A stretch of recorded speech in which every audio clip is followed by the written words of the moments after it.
اچھا آج کل جس کو بھی ٹھڑک پوری کرنی ہوتی ہے نا مخالفت کی, اگر اسی مرضی کے خلاف مسئلہ ہوگا نا تو فوراً پتہ کیا الزام لگائے گا, یہ فقہ حنفی کی, یہ اپنے مسلک کو ڈیفینڈ کر رہے ہیں. حالانکہ سامنے والا اپنے مسلک کی حمایت کر رہا ہوگا, مقصد اس کا اپنے مسلک کو بچانا ہے کیونکہ زد پڑ رہی ہے نا. تو بجائے اس کے کہ یہ کہے کہ یہ فقہا کو ڈیفینڈ کر رہے ہیں, یہ امت کے جتنے بزرگان دین گزرے ہیں جو جن کو بڑے بڑے مجتہد سمجھا جاتا ہے, جن کو پوری امت مانتی ہے, ان کا دفاع کر رہے ہیں, تو اس کے بجائے الفاظ کیا استعمال کیے جاتے ہیں, اپنے مسلک کا دفاع. اس کی مثال ہے جی ٹی وی میں میرا انٹرویو تھا, انہوں نے مجھ سے کہا کہ فقہ حنفی میں 3 طلاقیں 3 سمجھی جاتی ہیں, قرآن حدیث کیا کہتا ہے؟ میں نے کہا یہ آپ کی تعبیر غلط ہے, قرآن حدیث اور تمام صحابہ 3 کو 3 سمجھتے ہیں, اس لیے فقہ حنفی میں 3 کتنی ہے؟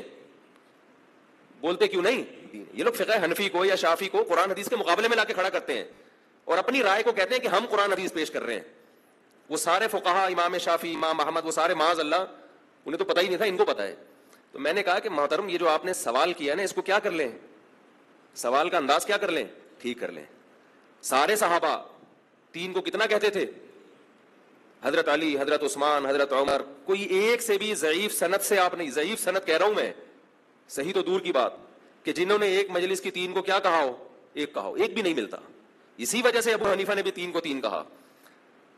تو میں اس لیے بار بار کہتا ہوں آج کل مسلکوں کے ناموں پہ نہ جاؤ, ناموں پہ. نام بڑے خاندانی ہیں, کسی نے سلفی نام, کسی نے اہل حدیث نام, کسی نے جماعت المسلمین نام, کسی نے کچھ بھی نام.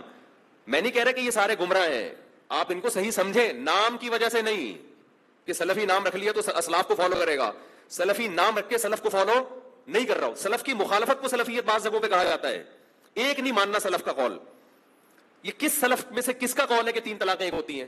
لیکن اکثر سلفی کیا کہہ رہے ہوتے ہیں, 3 کتنی ہوتی ہیں, ایک. حالانکہ سلف میں سے یہ کسی کا بھی قول نہیں ہے. کتنے اہل حدیث ایسے ہیں جگہ جگہ حدیث کی مخالفت کر رہے ہیں. جیسے یہ بخاری کی حدیث ہے نا کہ بچہ کس کا ہوگا, جس کے بستر پہ پیدا ہوا. میں مانتا ہوں کہ سارے اہل حدیث ایک جیسے نہیں ہوتے, لیکن میں بتا رہا ہوں نام سے نہ دھوکہ کھائیں, نام سے. دلیل دیکھیں, نام آج کل ہر آدمی قرآن حدیث قرآن حدیث قرآن حدیث قرآن حدیث لے باتیں ایسے ہی پھینکے گا نا, لمبے لمبے دعوے ایسے کرے گا, آدمی سمجھے گا اس کے علاوہ تو آج تک کسی اور نے قرآن حدیث سمجھا ہی نہیں ہے. کسی پڑھے لکھے کو بٹھائیں گے تو پتہ چلے گا. یہ دیوبندی بریلویوں میں بھی ہے, میں یک طرفہ بات نہیں کر رہا, ان میں بھی بہت سے آپ کو لگے گا کہ جی ہم مانتے ہیں, ہم اسلاف کے پیروکار ہیں, آپ کو بدعتی ملیں گے اس میں. امام حنیفہ کی طرف نسبت کہ ہم ابو حنیفہ کو فالو کرتے ہیں, ہم ابو حنیفہ کو, آپ کہاں فالو کر رہے ہو بھائی؟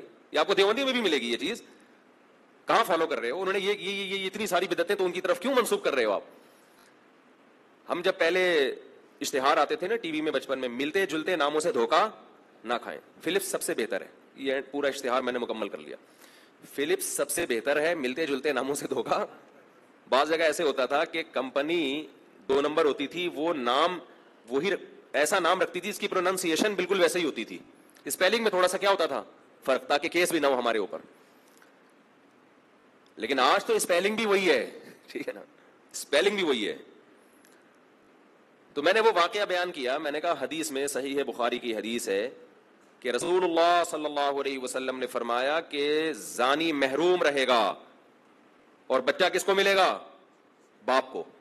تو کسی نے میرے خلاف کہا, انہوں نے اپنے مسلک کے دفاع میں یہ بات کہی ہے اور حدیث کو اس کے اصل سیاق و سباق سے ہٹا کے پھر بتایا کہ ایک شخص نے زنا کیا تھا, اس نے دعویٰ کیا کہ یہ بچہ میرا ہے, تو نبی نے فرمایا نہیں, یہ کس کا ہے؟ عورت کے شوہر کا. تو وہاں تو شوہر موجود تھا, اور مفتی صاحب بات کر رہے ہیں شوہر مارکیٹ سے کیا ہے, شارٹ ہے. شوہر موجود تھا لیکن نبی نے یہ نہیں دیکھا کہ زانی صحیح کہہ رہا ہے یا کیا کہہ رہا ہے, غلط. آپ نے ایسی کوئی قید نہیں بیان کی ہے. آپ نے فرمایا جو بھی ہے بچہ ہوگا کس کا, الولد للفراش. فراش کا مطلب بیوی ہے یہاں پہ, جس کی بیوی کے ہاں بچہ پیدا ہوگا اسی کو ملے گا. زانی کو محرومی, کیا مطلب؟ یہ فرض کر لو کہ یہ اس کا ہے, پھر بھی وہ محروم ہوگا. تو حدیث کو فقہا فالو کر رہے ہیں اور آپ فالو نہیں کر رہے. اور یہ کوئی امام ابو حنیفہ کا یا دیوبندیوں کا مسئلہ نہیں ہے. جس نے مجھے اعتراض لکھ کے بھیجا نا, میں نے سلفیوں کی ویب سائٹ کھولی عربوں کی, اس میں یہ لکھا ہوا کہ 20 سال بھی شوہر اگر بیوی سے دور ہے, غائب ہے, پتہ ہی نہیں بندہ گیا کہاں, بچہ پیدا ہوگا تو کس کا کہلائے گا؟ شوہر کا کہلائے گا. یہ تو عرب علماء کا بھی یہی